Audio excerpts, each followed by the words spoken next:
आज तक मेरे पास कोई ऐसी सूचना नहीं आई। पता नहीं आप कहाँ कहाँ से ढूंढ के लाते हो। आज आपको और कोई सवाल मिल, मैं आपको वीडियो भी भेजूंगा, वो आपको वीडियो पर्सनली मैं ना पत्रकार साहब जी जी मैं बहुत खुला सा आदमी हूँ, बहुत खुला सा।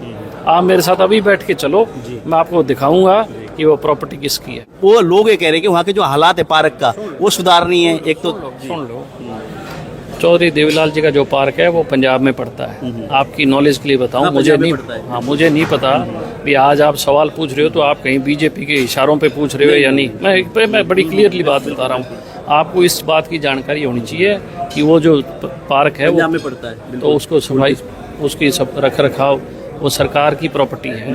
तो जैसे विधायक हैं डबोवाली से, आप वहीं पे भारतीय जनता पार्टी जिला बनाने की बात करती है, लेकिन वहाँ तो नॉर्म्स पूरे नहीं होते। एक ही मकान में टॉयलेट तो पंजाब में और बेडरूम है हरियाणा में, तो ये नॉर्म्स पूरे कैसे करें? इस तरह के हालात ऐसा नहीं है। देखिए कहीं पे भी ऐसा नहीं है।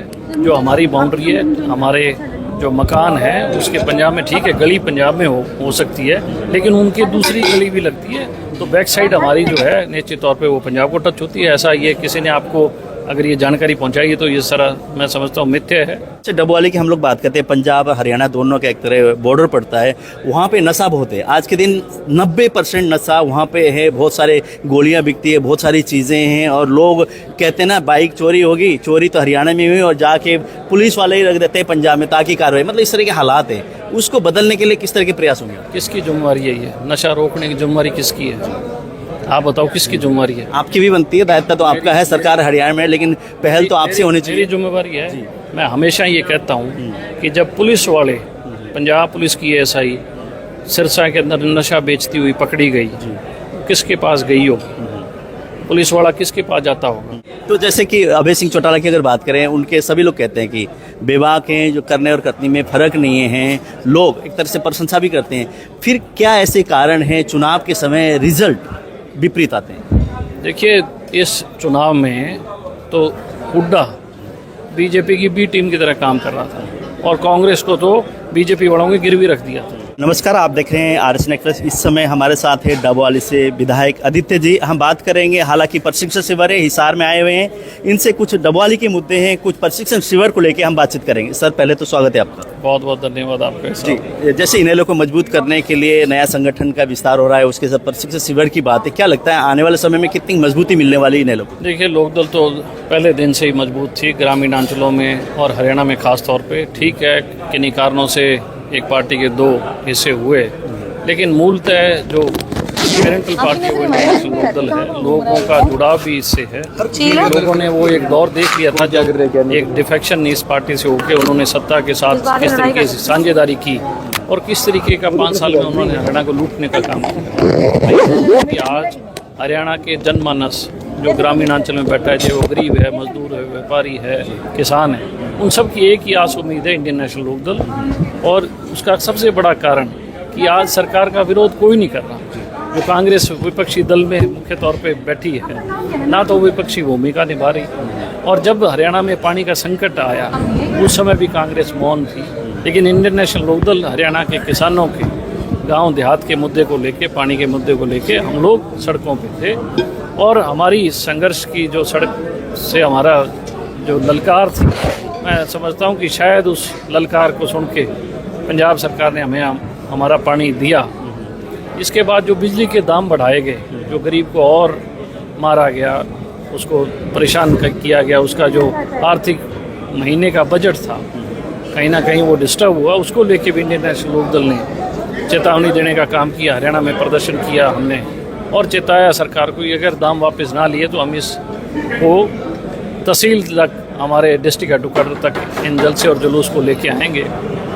आज हमारे संगठन के तौर पे एक दिन का प्रशिक्षण शिविर है, संगठन को और मजबूती प्रदान करने के लिए, और जो जन हितैषी मुद्दे हैं, लोगों की आवाज़ को बुलंद करने के लिए हमने एक अपनी आज शिविर लगाया है, ताकि हमारे जितने भी जिला प्रधान हैं, हल्का प्रधान हैं, इसके साथ साथ हमारे जितने सेल हैं उनके जो प्रेसिडेंट्स हैं, एक आपस में बैठ के आगे आगामी किस तरीके की रणनीतियों, पार्टी को मजबूत कैसे किया जाए, उन जन मुद्दों के लिए भी किस तरीके से हमें संघर्ष करना चाहिए, उसके लिए हमने एक प्रशिक्षण लगाया हुआ है शिविर। और आज मैं ये मानता हूँ कि इंडियन नेशनल लोकदल के साथ आम जन बहुत भारी संख्या में जुड़ रहा है।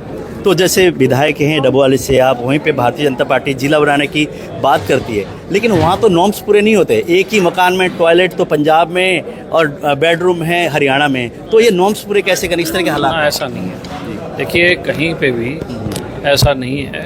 जो हमारी बाउंड्री है, हमारे जो मकान है उसके पंजाब में, ठीक है, गली पंजाब में हो सकती है, लेकिन उनकी दूसरी गली भी लगती है, तो बैक साइड हमारी जो है निश्चित तौर पे वो पंजाब को टच होती है। ऐसा ये किसी ने आपको अगर ये जानकारी पहुंचाई है तो ये सारा मैं समझता हूँ मिथ्या है और आधारहीन चीज़ें हैं। डबवाली जिला बनना चाहिए, डबवाली तमाम पैरामीटर्स पे पूरा उतर रहा है। तो जैसे डबवाली जी मेरे को कंप्लीट कर रहे थे। हाँ, अगर सरकार की मंशा दुर्व्यवहार करने की है डबवाली क्षेत्र के साथ, तो वो उसको तो मैं कह नहीं सकता, लेकिन जितने 5 जिलों की सरकार बात कर रही है, डबवाली का विधायक होने के नाते मैं दावे से कह सकता हूं कि हम तमाम पैरामीटर्स पे पूर्णतः उतर रहे हैं। सरकार सारे तथ्यों को डिस्क्लोज करे जी। तो जैसे कि पैरामीटर्स सरकार ले रही है डिस्ट्रिक्ट बनाने के लिए, निश्चित तौर पे उसको पब्लिश करे, अखबारों में पब्लिश करे और डिस्क्लोज करे कि हम इसलिए फलाना जिला इसलिए नहीं बना रहे, फलाना जिला इसलिए बना रहे हैं। सरकार भेदभाव ना करे। तो जैसे डबवाली की हम लोग बात करते हैं, पंजाब हरियाणा दोनों का एक तरह बॉर्डर पड़ता है, वहाँ पे नशा बहुत है। आज के दिन 90% नशा वहाँ पे है, बहुत सारे गोलियाँ बिकती है, बहुत सारी चीज़ें हैं, और लोग कहते हैं ना बाइक चोरी होगी, चोरी तो हरियाणा में हुई और जाके पुलिस वाले ही रख देते हैं पंजाब में ताकि कार्रवाई, मतलब इस तरह के हालात हैं। उसको बदलने के लिए किस तरह के प्रयास होंगे? किसकी जिम्मेवारी है ये? नशा रोकने की जिम्मेवारी किसकी है? आप बताओ, किसकी जिम्मेवारी है? आपकी भी बनती है, दायित्व तो आपका है, सरकार हरियाणा में, लेकिन पहल तो आपसे होनी चाहिए। मेरी जिम्मेवारी है। मैं हमेशा ये कहता हूँ कि जब पुलिस वाले, पंजाब पुलिस की एसआई सिरसा के अंदर नशा बेचती हुई पकड़ी गई, किसके पास गई होगी? पुलिस वाला किसके पास जाता होगा? पंजाब पुलिस से कोई आदमी आता है, किसके पास जाता है? आप पत्रकार हो, आप सिरसा में जाओगे तो आप किसके पास जाओगे? पत्रकार के पास जाओगे। जब ये धंधा चल रहा है, क्या उम्मीद करोगे इस सरकार से ये नशा रोक देगी? तो आपको लगता है कि डबवाली में आसपास के क्षेत्र में नशा बंद नहीं हो सकता? पूरी बात सुनो, मैं विधायक हूँ, मैं आपसे कहता हूँ कि अगर पत्रकार को समस्या है सिरसा के या हिसार के, पत्रकार भाई आपस में मिलेंगे। अगर पुलिस वाले पंजाब से सिरसा में आके नशा बेच रही है ये सही, जो पकड़ी गई, और उसने ये कहा है कि मैं अभी खुलासा करूँगी कौन कौन लोग मेरे साथ थे, उसको किसी ने ट्रैप करके पकड़ाया, नहीं तो वो कितनी बार नशा बेच के चली गई। ये जिम्मेवारी सरकार और प्रशासन की होती है। मैं तो बारंबार कहता हूँ, हमारे एसपी महोदय जो हैं वो हमारे गांव में आके, चौटाला में आके पंचायत पे दबाव देते थे कि इस गांव को नशा मुक्त डिक्लेयर करो। बहुत से गांवों को आप पिछले 4 महीनों में देखोगे, बहुत से गांवों को कि पंचायत से ही रेजोल्यूशन लिए गए कि हमारा गांव नशा मुक्त हो चुका है। अगले ही दिन मेरे गांव में एक व्यक्ति की नशे से मौत हो जाती है, अगले दिन किसी दूसरे गांव में 2 व्यक्तियों की नशे से मृत्यु हो जाती है। तो सरकार जो है वो आंकड़ों से खेल रही है, लोगों को भ्रमित करने का काम कर रही है। नशा रोकने की जिम्मेवारी सरकार की, प्रशासन की है। चौधरी अभय सिंह चौटाला जी ने ये कहा था कि मुझे एक चीफ मिनिस्टर की कुर्सी दो, मैं एक दिन में इन तमाम चीज़ों को निकाल के हरियाणा से बाहर फेंक दूंगा, ऐसी जो नशा है और है। लेकिन सरकार को संजीदगी रखनी चाहिए। सरकार और सरकार के मंत्री अभी भी ऐशो आराम में घूम रहे हैं, भ्रष्टाचार का आलम। मुख्यमंत्री सस्पेंड करता है तहसीलदार को, तहसीलदार शरेआम पैसे लेता है। कितने ऐसे तहसीलें हैं जिन तहसीलों में आज भी चाहे व्यापारी है चाहे किसान है, रजिस्ट्री के लिए पैसा देता है।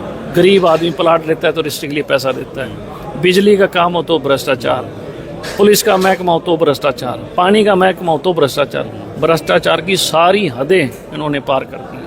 तो जैसे कि डबवाली में हम लोग बात करें, दोनों महापुरुष है, प्रकाश सिंह बादल, इधर से चौधरी देवीलाल।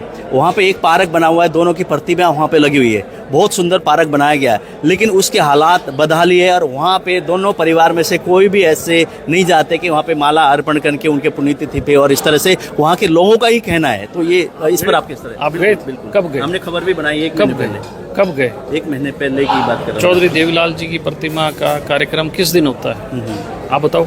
जैसे 25 तारीख की, लेकिन वो लोग ये कह रहे हैं कि वहाँ के जो हालात है पार्क का वो सुधारनी है। एक तो सुन लो, चौधरी देवीलाल जी का जो पार्क है वो पंजाब में पड़ता है। आपकी नॉलेज के लिए बताऊं, हाँ, मुझे नहीं, पड़ता है। हाँ मुझे नहीं पता भी आज आप सवाल पूछ रहे हो तो आप कहीं बीजेपी के इशारों पे पूछ रहे हो या नहीं। मैं बड़ी क्लियरली बात बता रहा हूँ। आपको इस बात की जानकारी होनी चाहिए कि वो जो पार्क है वो में पड़ता है, तो उसको सफाई, उसकी सब रख रखाव वो सरकार की प्रॉपर्टी है, मेरी प्रॉपर्टी नहीं है, गवर्नमेंट की प्रॉपर्टी है। उसको सफाई कौन करेगा? कौन करेगा? आप कहाँ रहते हो? मैं तो हिसार में रहता हूँ। आपके घर के सामने वाली गली को साफ कौन करेगा? मतलब वहाँ पे आपके सामने है, आपके दोनों परिवार के कोई ऐसा भी तो होना ताकि वहाँ का सुधार हो। जो बुजुर्ग बैठते हो कहते हैं जी गंदगी है, हम यहाँ बैठे हैं और इस तरह के हालात हैं। पूरी बात सुनो, जितनी मूर्तियाँ चौर देवलाल जी की लगी हैं वो सभी पार्कों में लगी हैं। मैक्सिमम पार्क सरकार के हैं, चाहे वो डिपार्टमेंट के और हैं। ये डिपार्टमेंटों का फर्ज बनता है कि उसकी रोज़ की देखभाल करे। अगर कोई मामला ऐसा है जहाँ पे हमारे संज्ञान में आता है, हम लोग उस पर तुरंत काम करते हैं। अगर ऐसी कोई चीज़ आती है तो मैं ही डवाड़ी में रहता हूँ, आज तक मेरे पास कोई ऐसी सूचना नहीं आई। पता नहीं आप कहाँ से ढूंढ के लाते हो। आज आपको और कोई सवाल मिल, मैं आपको वीडियो भी भेजूंगा, वो आपको वीडियो पर्सनली मैं ना पत्रकार साहब, मैं बहुत खुला सा आदमी हूँ, बहुत खुला सा। आप मेरे साथ अभी बैठ के चलो, मैं आपको दिखाऊंगा कि वो प्रॉपर्टी किसकी है। लोगों को ध्यान नहीं होगा, लेकिन जो सरकार की प्रॉपर्टी है उस प्रॉपर्टी हम लोग कोई निर्माण नहीं कर सकते। लेकिन आप कह तो सकते हैं इस तरह के हालात है, आप वहाँ के विधायक हैं, हालांकि बॉर्डर लगता है, पुल के उस पास से एक तरह पंजाब है, इधर हरियाणा है, कह तो सकते हैं। आप विधानसभा का सेशन देखते हो, मैं सवाल पूछता हूँ, मेरे सवालों को निकालो और नायब सैनी जब आ जाए उससे पूछना जो आदित्य जी ने सवाल किए थे उनका जवाब दिया, देते हो क्यों नहीं देते? उन सवालों का जवाब क्यों नहीं देते? तो ये गूंगी बेरी सरकार है। इससे तो हम हर रोज़ पूछते हैं। हमने तो अभी प्रदर्शन किया बिजली के मामले में। आपके घर बिजली नहीं आती है कि नहीं आती? महंगाई का असर, बिजली की महंगाई का असर आप पे पड़ेगा कि नहीं पड़ेगा? हमने तो आपका ही मुद्दा उठाया। तो जैसे कि अभय सिंह चौटाला की अगर बात करें, उनके सभी लोग कहते हैं कि बेबाक हैं, जो करने और करने में फ़र्क नहीं है, लोग एक तरह से प्रशंसा भी करते हैं। फिर क्या ऐसे कारण हैं चुनाव के समय रिजल्ट विपरीत आते हैं? देखिए, इस चुनाव में तो हुड्डा बीजेपी की बी टीम की तरह काम कर रहा था और कांग्रेस को तो बीजेपी वालों के गिरवी रख दिया था। ये सारा चुनाव फिक्सिंग चुनाव था। आज तो हरियाणा की जनता को पता है, आम गांव में आम व्यक्ति को पता है किस तरीके से इन्होंने चुनाव को फिक्स किया। अगर चुनाव फिक्स ना होता तो क्या चौधरी अभय सिंह चौटाला इनसे चुनाव हारते? क्या वो इनसे फिक्स था आपका कहना है? फिर तो जैसे कि चौधरी देवीलाल की क्लास से निकले हुए हैं, उनके क्लास के बच्चे आज बीजेपी में, कोई कांग्रेस में, कहीं कहीं है, और जैसे दोनों परिवार में विवाद होने के बाद वो छोड़ के उनके मजबूरी के चलते कहीं अलग अलग पार्टी में गए हैं। आने वाले समय में अगर इंटरनेशनल लोकदल हरियाणा में अगर सरकार बनाने जाएगी तो आपको लगता है कि जो गए हुए जितने भी अभी नेता है वो वापस आ सकते हैं? बहुत से लोग गए हुए हैं, वापस आ रहे हैं, बहुत से लोग आ रहे हैं, हमारे साथ लोग संपर्क कर रहे हैं। इसीलिए हमारा संगठन मजबूत हो रहा है, खड़ा हो रहा है। आप हर जगह आवाज़ सुनते हो कि जनता की लड़ाई कौन लड़ रहा है आज के दिन सड़कों पे? लोकदल ही लड़ रही है, चौधरी अभय सिंह चौटाला लड़ रहे हैं। तो आपको चिंता करने की जरूरत नहीं, हमारा संगठन दिन ब दिन मजबूत होता जा रहा है। बहुत से लोग किन्हीं कारणों से हमसे बिछड़ गए थे, दूर हो गए थे, अब सब लोग हमारे साथ आ रहे हैं। जैसे दोनों परिवार अभी भी उसी परिवार से, हालांकि दिग्विजय सिंह, अभय सिंह चौटाला, डॉक्टर अजय सिंह के डायलॉग डिलीवरी चलते रहते हैं। उस पे जैसे कांग्रेस पार्टी के अशोक अरोड़ा जी पहले आपके पार्टी में ही थे, उन्होंने भी कहा कि परिवार पे मतलब जो विवाद है उसको मीडिया पे नहीं लाना चाहिए। आप क्या कहेंगे इस चीज़ को लेकर? देखिए, अगर कोई, क्योंकि अब राजनीतिक आदमी सार्वजनिक लोग होते हैं, पॉलिटिकल लोग कभी छुप के कोई चीज़ नहीं करते। मैं ये मानता हूँ कि उनकी खुली किताब, चौधरी देवलाल के परिवार की खुली किताब, जो चीज़ सही है उस हमेशा से ही लोगों के बीच में रही है। चौधरी ओम प्रकाश चौटाला भी बड़े बेबाक थे, चौधरी देवलाल बहुत साफ दिल के इंसान थे, छल कपट नहीं था। चौधरी अभय सिंह भी बेबाक हैं, साफ हैं। अगर वो जनता के साथ हैं तो हैं। तो आपको नहीं लगता दोनों अगर परिवार में आपस में डायलॉग डिलीवरी होती है, विपक्ष के दूसरी पार्टियों के नेता चुटकी लेंगे इस डायलॉग पर, इस बातों पर? उनके पल्ले कुछ नहीं है विपक्ष वालों के। अगर उनके पल्ले होता तो सड़क पे उतरते जनता के मुद्दे के लिए। तो ये तो एक सिर्फ वो अपना किसी तरीके से पल्ला झाड़ लेते हैं कि हमें किसी इशू पे ना बोलना पड़े, तो केवल मात्र एक परिवार की बात करते हैं। मैं ये मानता हूँ हमारा परिवार इंडियन नेशनल लोकदल का बहुत बड़ा परिवार है। जो चौधरी देवीलाल के साथ पीढ़ियों से जुड़े हुए लोग हैं वो हमारे परिवार का हिस्सा है और हमारा परिवार बढ़ रहा है। तो आने वाले समय में जो आज की का एक तरह से मीटिंग है, इसका कितना प्रभाव पड़ेगा आने वाले? बहुत असर पड़ेगा। संगठन मजबूत होता है, संगठन के विचार साझे होते हैं, हर व्यक्ति अपना विचार रखता है, इससे प्रभाव तो असर तो पड़ेगा। चलो।